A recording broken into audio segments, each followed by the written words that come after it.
Hello, brethren. Welcome back to the Brotherly Love podcast. This is your host, Brother Forrester, hailing from the Waterloo district in the province of Ontario, Canada.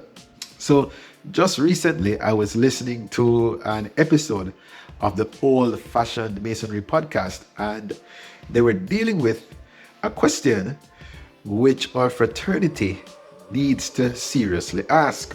And it's a tough question. Is it finally time for Freemasonry to openly recruit? So let's face the facts. Membership numbers are falling across North America and England, and many of our local halls are feeling a kind of slow, quiet fade. It's like the light is slowly getting squeezed out of rooms that once bustled with activity. So the hosts on the Old Fashioned Masonry podcast, Brother Brian Bird and Brother Reginald Johnson, made a pretty bold claim. They declare that our traditional motto, 2B1ASK1, is officially dead. They argue that if we don't start actively recruiting, our beloved fraternity is under a very real threat of completely disappearing. But before we go busting our doors wide open to anyone walking by, we have to look back and ask, how did recruiting become such a dirty word in the craft? Historically, Freemasonry began as an exclusive guild for operative Masons who used secret modes of recognition to protect their trade secrets and their livelihood. By the 19th century, it had evolved into a social finishing school for aristocratic men, where joining was done through subtle understandings in high society circles. Back then, the only real recruiting happened quietly within families, passed down from father to son. Today, we live in a completely different world, facing a steady decline in all kinds of civic organizations, and Freemasonry is certainly not immune.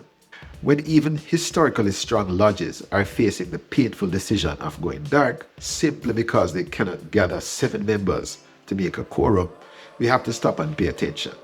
So, brethren, grab your coffee, pull up a chair, and let's look at why this passive wait-and-see approach is failing us, and whether or not we can rethink active recruiting while still protecting our West Gate.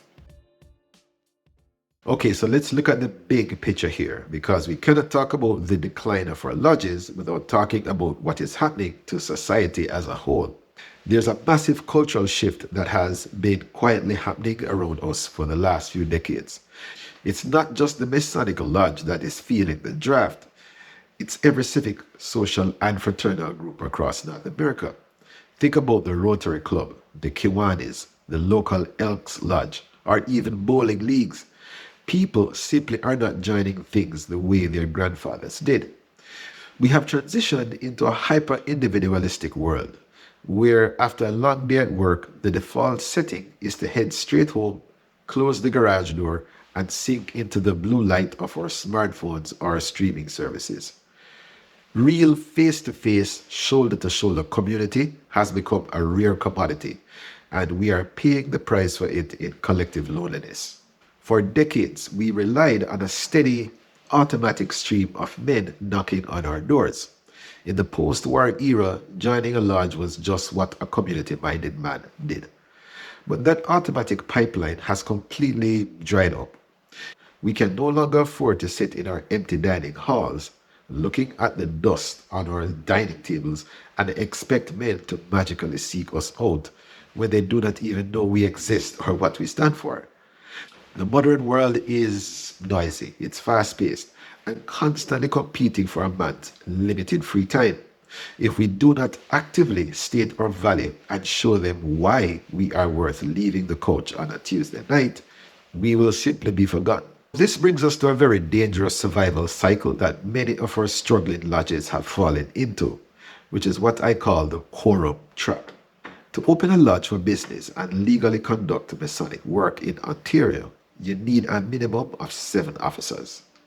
When your membership rolls dwindle, just hitting that number of 7 guys on a meeting night becomes a stressful monthly logistical battle. When you get stuck in this survival mode, you inevitably fall into the officer line recycling program. Since there are no new candidates coming through the door, the same small handful of dedicated past masters end up rotating through the chairs year after year after year. Brother Smith is worshipful master this year, senior warden next year, and then back to master the year after that. It's exhausting, and quite frankly, it kills the energy of the lodge. The meetings turn into a repetitive administrative boredom loop, where the entire evening is spent reading old minutes, arguing over the electric bill, and voting to pay the insurance. There is absolutely no intellectual stimulation, no philosophy, and no real brotherly connection. If a young, enthusiastic guy does happen to walk into that environment, he is going to look around, see a room of tired, burnt out men going through the motions, and he's never going to come back. But here is the catch, and we have to be incredibly careful here. In our panic to escape the boredom loop and save our buildings, we cannot throw the baby out with the bathwater. The temptation when numbers start dropping is to panic recruit, to lower our standards, rush the vetting process, and turn our lodges into degree mills just to get warm bodies in the seats and use money in the bank. If we do that, we completely destroy the very essence of what makes Freemasonry special. Our goal is to make good men better, not just to make more Masons. If we bring in men who are not truly ready or aligned with our values, we fail them and we fail the craft.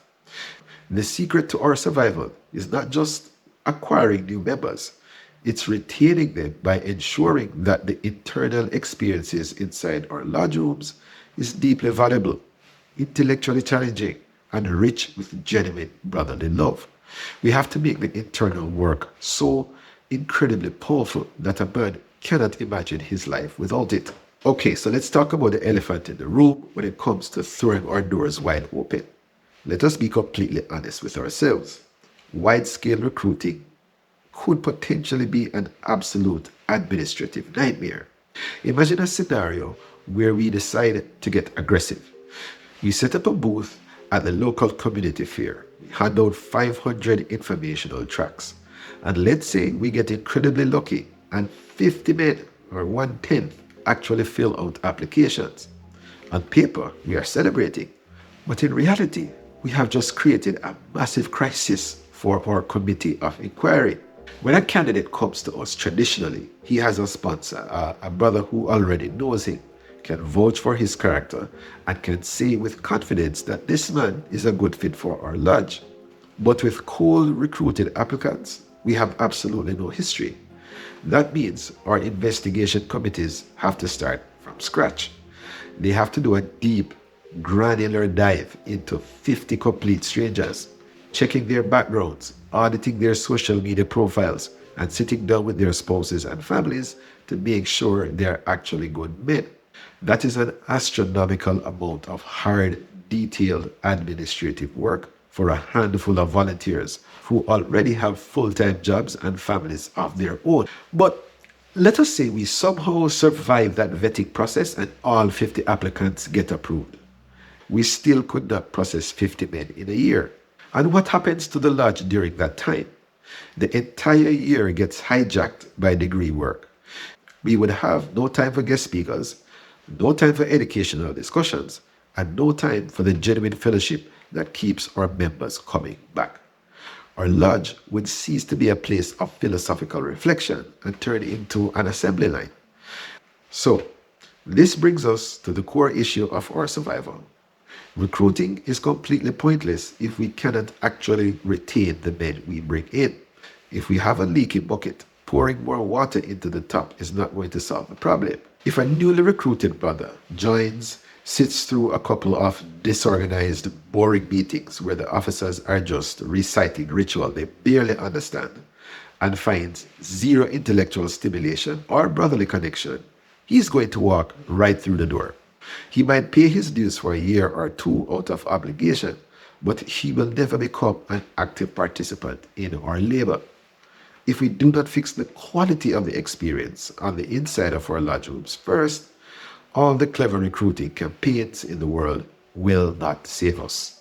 So, brethren, where does that leave us? Are we just supposed to sit on our hands, watch our lodges slowly turn into historical museums, and wait for a miracle? Absolutely not. But instead of throwing a massive dragnet into the community, we need to rethink what recruiting actually looks like. And to be fair, the hosts of the Old Fashioned Masonic podcast brought up some fantastic and practical ideas that don't involve standing on a street corner with a megaphone. First, they talked about the Brazilian style social courting. No, don't worry, this doesn't mean we're starting a kind of samba line in the festive board. It is actually a brilliant relationship first approach. It's about inviting a prospective guy and his spouse to an informal, casual social dinner with other lodge members. It gives us a chance to get to know him in a relaxed setting, see how he interacts with people, and quite frankly, let his wife meet us so she can see we are just a bunch of normal, slightly nerdy guys who like history and charity, and not some weird cult she needs to worry about. Then there is the idea of structured open houses. We need to open our doors and demystify what we do. Let the public tour the building, show them the lodge room, show them our charitable work, and let them talk to real Masons. We also need to boost our visibility, both offline and online. Wear your Masonic ring. Put a decent bumper sticker on your car. And for the love of all things regular, let's update our lodge websites. If your lodge's online presence looks like a digital relic from 1997 with animated under construction flags and a MIDI track playing in the background, no young guy is going to join. We need a clean, smartphone-friendly presence on social media that shows we are active, alive, and engaged in our local communities. But here's the absolute bottom line, brethren. None of this fancy outreach or digital marketing matters if we do not fix our product on the inside first. Retention is a real engine of Freemasonry. If a young man walks into a lodge room after months of vetting and finds a bunch of tired, uninspired guys reading dry administrative minutes in a flat, monotone voice, he is going to run for the hills. We have to make the lodge experience so intellectually stimulating, so philosophically rich, and so full of genuine, warm, brotherly love that our members cannot imagine their lives without it. We need to give them a reason to want to stay for a lifetime. So, what do you think? Is it time to drop the passive to be one, ask one motto and start actively courting quality men? Or do you think we should stick strictly to the traditional ways? Drop your thoughts in the comments below and let's start a real conversation. This is the Brotherly Love Podcast. Let's get to work.